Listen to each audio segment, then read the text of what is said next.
Here's what we know right now, right? This is a very extensive crime scene, very fluid as far as information coming in, but here's what we know at this point in time. This morning at 9:30, we get a call of a shooting in the Lake Worth area. A white male suspect shot a white female, put her in a vehicle, and fled the scene. Approximately 15 minutes after that, we started getting calls from the public that there was a vehicle, a black Nissan Rogue, driven by a white male that was on the northbound lane going south. And cars were running off the road and some accidents were occurring. Florida Highway Patrol and one of the street team deputies responded to this location. They arrived just as the last accident took place. There was 3 separate accidents, all just about head on. They approached the vehicle from the passenger side. They can see a white male inside. The FHP trooper attempted to deploy his taser on the individual. It did not work. The deputy that was standing beside him looked at the suspect due to his actions that he was performing in the car. The deputy said that he was in fear of his life and the life of the trooper and opened fire and killed the suspect inside.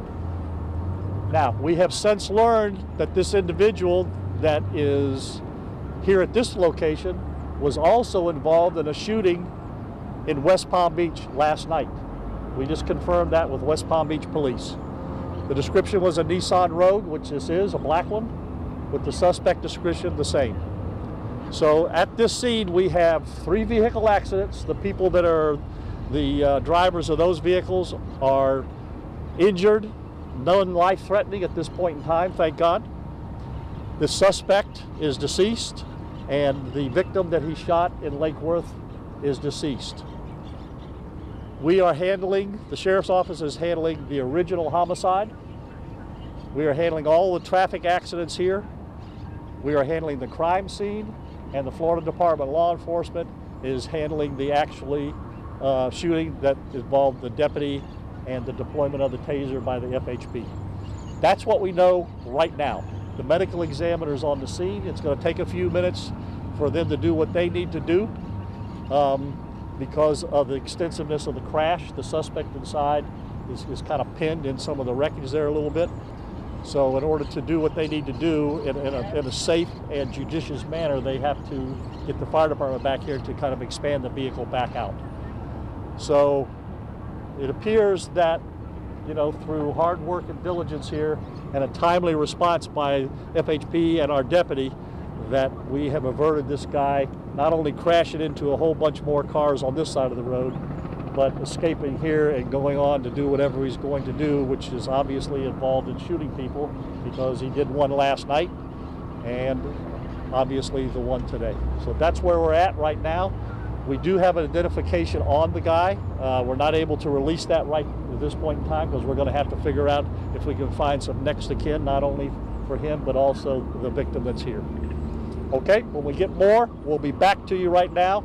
Please tell your viewers that this stretch of I-95 will not be open today. Before, it's going to take an extremely long amount of time here to process this scene, get the wreckage out of the road, and do what we need to do as far as investigations are concerned and FDLE. Okay? Was last night's shooting a fatal? No, it was not.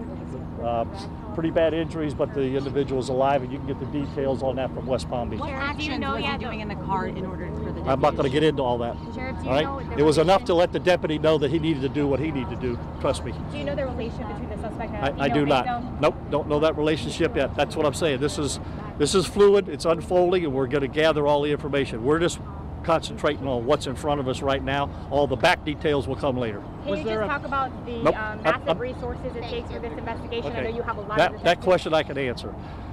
Right here, you have a tremendous amount of resources. You got Florida Highway Patrol, Sheriff's Office, Fire Department, Medical Examiner, and some volunteers that we have here that direct traffic. We're trying to keep the southbound open as much as we can, even though there's some debris over there, and we're working as fast as we possibly can to get this stretch back open, because we know it's an inconvenience to the public, but it is what it is. But we'll get it open as fast as we can, but it's not going to be in the foreseeable future today. Was there a vehicle fire at all out here? There could have been a little bit in the front there.